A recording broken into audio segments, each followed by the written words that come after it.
Hey guys, welcome back to another video. I hope everything's going well on your self-development journey. The average American is obese, divorced, and has less than $1,000 in their bank account. Like this guy sitting over here eating his fucking cereal. Pretty good.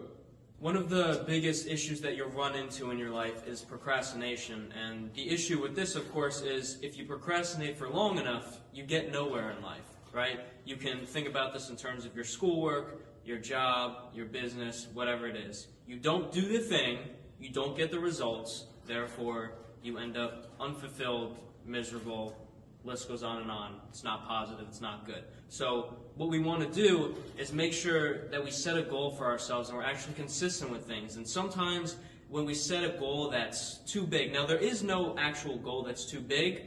When I say that, if we have a big goal where we're really not going to realistically reach that goal until, let's say, 5 years down the line.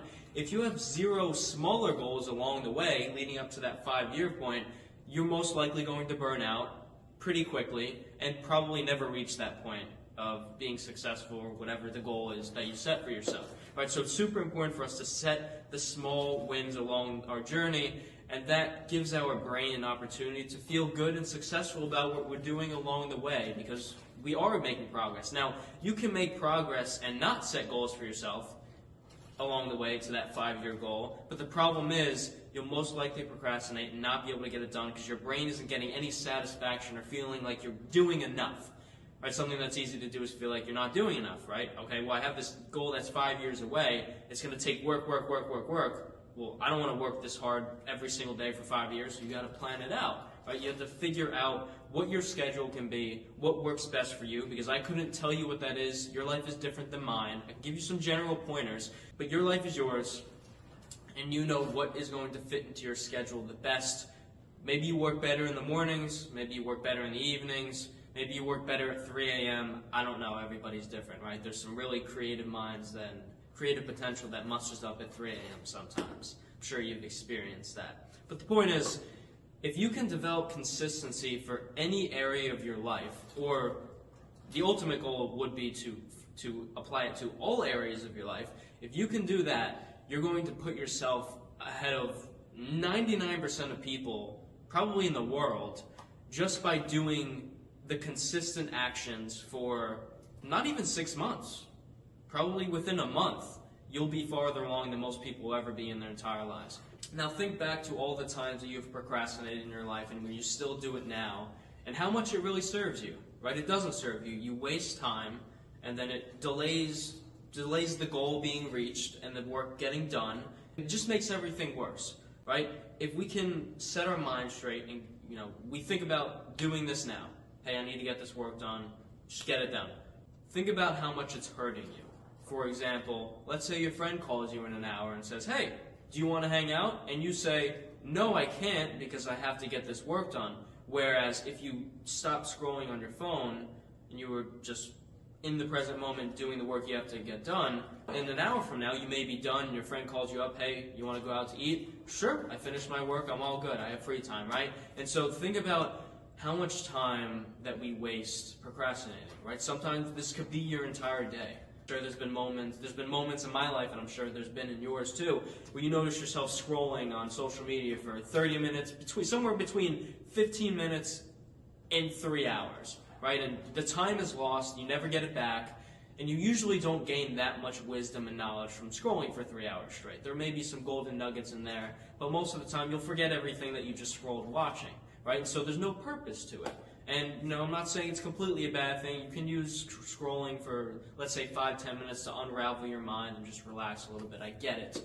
But it's very easy to become addicted to these platforms, and when we do, we get distracted from our work and our own personal life.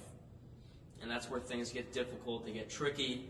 And that's when we start to become a little bit unhappy and we feel stuck in life, because inevitably, when we're spending too much time consuming and not producing, well, we're not putting anything in our output, we're just taking things in and most likely not even using that information. So we feel stuck, unmotivated, and asking why we're not where we want to be in life. And obviously the answer to that question is because you're scrolling too much, or you're indulging in whatever it is too much, watching too much TV, too much sports, too much this, blah, the list goes on. It's different for everyone. right? So we have to be so aware and meticulous and critique our schedules and just be aware of everything that you're doing with your time, because time is something that you never get back. Never ever get back any of it. You also have to think about all these goals and the things that you want to do long term, right? It's easy to want to perfect things before you even get started, but the problem with that is sometimes we become so perfectionist that we don't actually start what we want to do, or it takes us way too long to start it, right? And think about an example in your life where it's been like that, where you thought about doing something, but you figured, you needed to plan everything out before you started. I would say for a lot of areas of life, the best thing you can do is start and figure it out as you go, right? You don't think you're perfect? Okay, doesn't matter. Do it anyway, right? You're thinking about picking up a camera and recording YouTube videos? You don't think you're going to have enough knowledge? Well, try recording yourself. If you haven't tried recording yourself, be like, I'm not sure if I'd be able to talk about this for 10 minutes long. Well, try it, right? And see what happens. You don't know until you try. So many of us don't even get to that point of trying, and that's what sets us behind everyone else and sets us just behind in life. Not even in a competitive sense, but it sets us behind with ourselves, right? Because we're all trying to get better in some way, shape, or form in our lives, and we keep putting that off for the pleasurable things in life, right? Short-term pleasure often leads to long-term regret. You need to do your best to limit the distractions that are in play throughout your daily life. And so, if you're struggling with scrolling too much or certain distractions in an area of your life that's taking you away from your work or just your enjoyment of life or in conversation with someone, because how many people do you talk to nowadays that can't even look you in the eye for more than 10 seconds without looking around because they're not stimulated enough, right? That you're not getting that instant dopamine hit that you get from watching all these different types of reels. Or something you can do in terms of eliminating distractions in terms of social media is, as harsh as this is going to sound and how much you might not want to do it, maybe you just need to delete the app, right? You don't have to delete it forever, but delete it temporarily. Say, hey, I'm going to delete Snapchat for a week because I find myself just texting random people all the time, not really doing anything, and watching people's stories all the time, not really benefiting me. It's just draining my energy. Delete Snapchat for a week and see how you feel. You don't have to delete it forever, right? You don't have to have it in the back of your mind as you delete it. Oh my God, I'm never going to be able to talk to anyone again. You'll be able to talk to anyone. And also, don't announce on Snapchat, hey guys, taking a break. You see people do this all the time. Nobody cares, right? Everybody's living their different life, right? People care about you, of course, but the people on Snapchat usually don't care about you. Keep your personal stuff to you. You're deleting Snapchat for a week. If you're that close with someone on Snapchat, you probably have their phone number and you guys could just call each other. Point is, eliminate the distractions that you have. There's so many solutions to problems that we have. There's probably a bunch of problems in your life, and in my life as well, that have easy solutions, but they're not easy to actually incorporate them, right? It's like if you're addicted to Snapchat, the simple solution is to just delete it. But it's a very difficult process to actually get yourself to do it because you're addicted to it, right? If you can make that little step of just clicking that button, uninstall for a week, see how your life transforms. There's so many times where I'm answering too many DMs, or I'm figuring out what time to post this thing at or what to talk about for this video, that I'm so flustered in my mind that I'm not even in this moment right now. Right, and our phones typically take that away from us, and when we scroll too much, it takes that away from us. It takes away this present moment from us. Like I said before, this is all we have. And think about how much you get accomplished when you're scrolling on social media. It's not much. In fact, it usually drains you. If you can eliminate these distractions, think about how much focused work that you can get done. It was an enlightening concept to me to figure out how much work that I can get done and how much work you can get done. You just schedule out a certain time to do a task. Say, hey, I'm starting this at 1 p.m. I want to finish it by 4.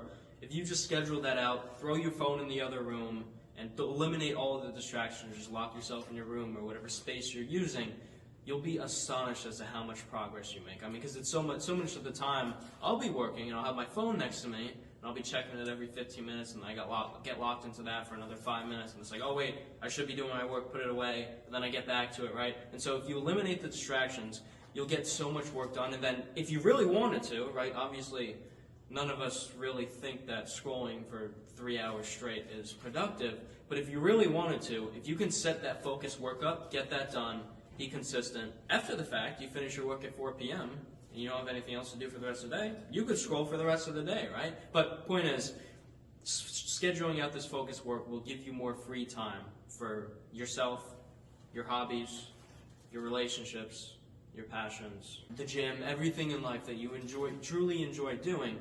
Scheduling everything out will give you so much more time and freedom that you didn't think you had before. You might be saying to yourself now, it's hard to be consistent in this area because I don't have time for it, or like I'm so busy with this. And so much of the time, we do have blocks of time in our days where we are wasting it. We just don't even know it, right? But if you become a little more analytical and just realize what you're doing on a daily basis, and just for one day straight, just analyze everything you're doing down by the minute. I spent 2 hours total scrolling today. That was over the course of like a total of 8 hours, but it was just in different time blocks. But just analyze what you're doing. And because once we're aware of everything that we're doing throughout our day, then we can like pick things out. Okay, I want to do more of this, spread more time out for that. All right, this thing's bad for me, just eliminate this negative habit or do it less. Right? And when we analyze this, we can actually start to make our life better. And that consistency can truly take place, and life becomes amazing. Thanks for tuning in. Catch you guys in the next one.